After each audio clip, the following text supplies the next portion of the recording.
everyone, Christopher Walker here, back again with another helpful video. Today we're on the topic of hair loss and how to, literally the steps that you should take to reverse hair loss, whether you're a man or a woman.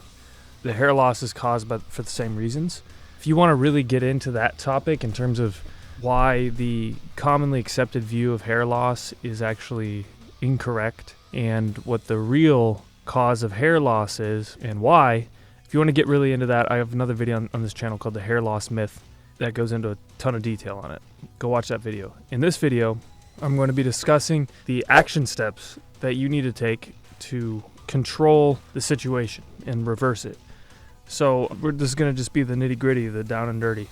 Long story short, again, if you want an explanation, watch the other video, but long story short, the real cause of hair loss is not testosterone and DHT. It's not some unknown predetermined genetic factor. It's actually the combination of the following: chronically elevated cortisol levels, chronically elevated estrogen levels, and the feedback loop between those two things, the estrogen and the cortisol. They increase each other. It's a vicious cycle there. Poor thyroid function. All this is related. They're all tied. The body is just a big system.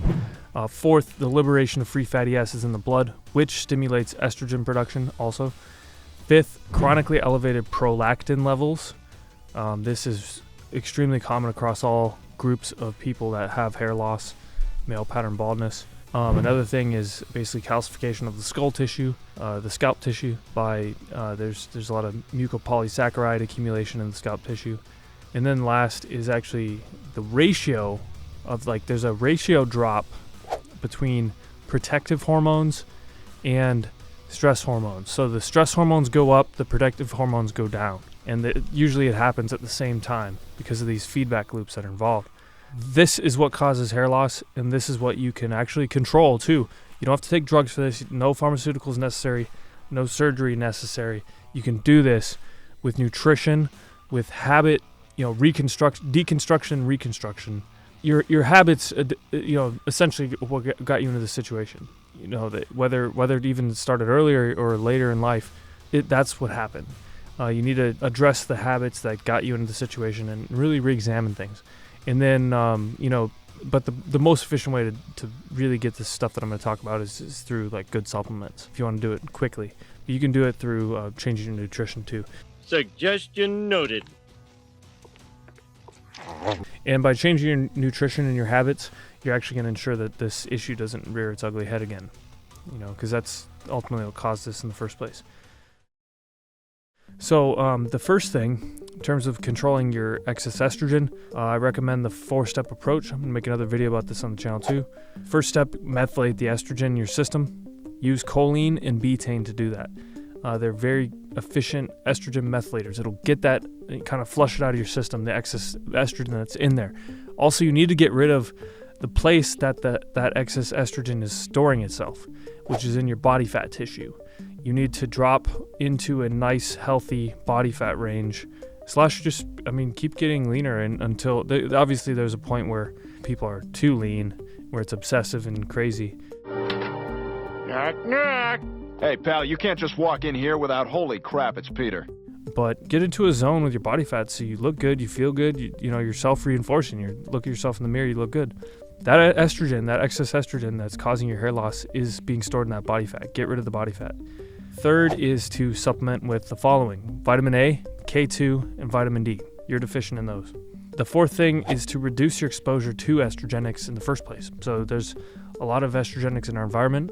We're consuming a lot of foods with estrogens in them, and you need to educate yourself on that and get rid of that influence.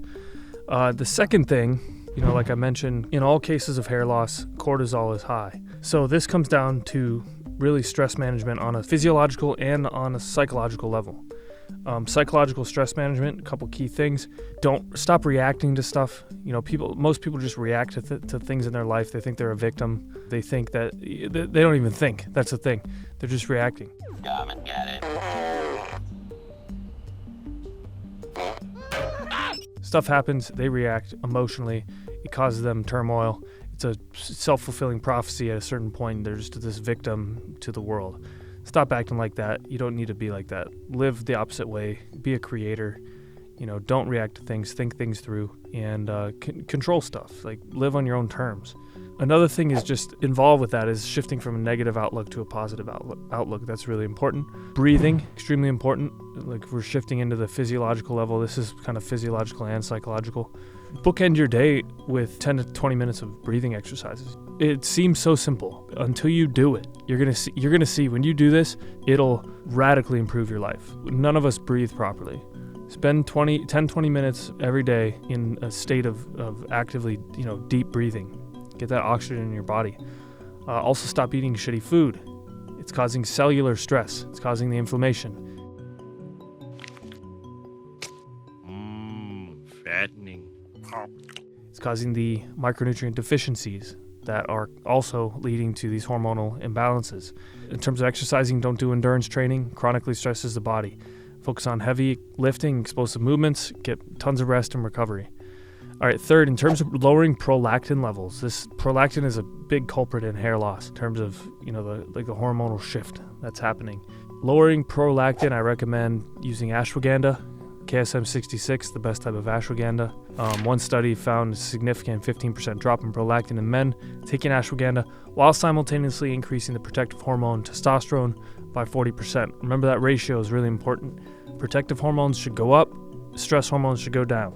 All right, vitamin E is also very, very efficient at controlling prolactin. In this study, there was 300 milligrams of vitamin E that was used for 8 weeks, decreased prolactin levels by 69% when compared with placebo in healthy human subjects. Also, L-DOPA is a good supplement. Mucuna use this kind of supplement to modulate prolactin because dopamine is actually the key modulator in the release of prolactin. So if you're low in this natural dopamine, you're going to have higher prolactin levels. That dopamine also increases protective hormone production. Also, if you're deficient in zinc, correct that deficiency. One of the big symptoms of zinc deficiency is hair loss, and zinc is also shown to cut male prolactin levels in half when you supplement with zinc. Another thing is to increase B6 consumption. B6 increases, again, protective hormone, growth hormone, while simultaneously decreasing the stress hormone prolactin at the same time. Next up, improve your thyroid function. I recommend a protocol of about 4 to 8 weeks of using good desiccated thyroid supplement along with iodine and selenium. Also, if you're doing the keto diet, stop doing that.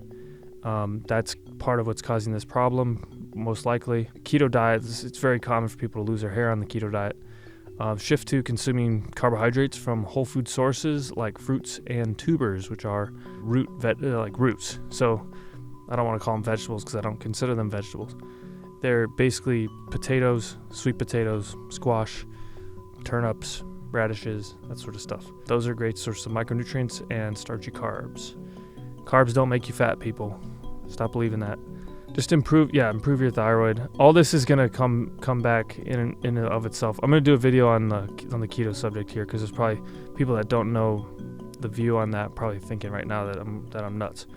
I'm not nuts. There's actually evidence to show this, real world and scientific evidence. So that is the step-by-step list to regrow your hair.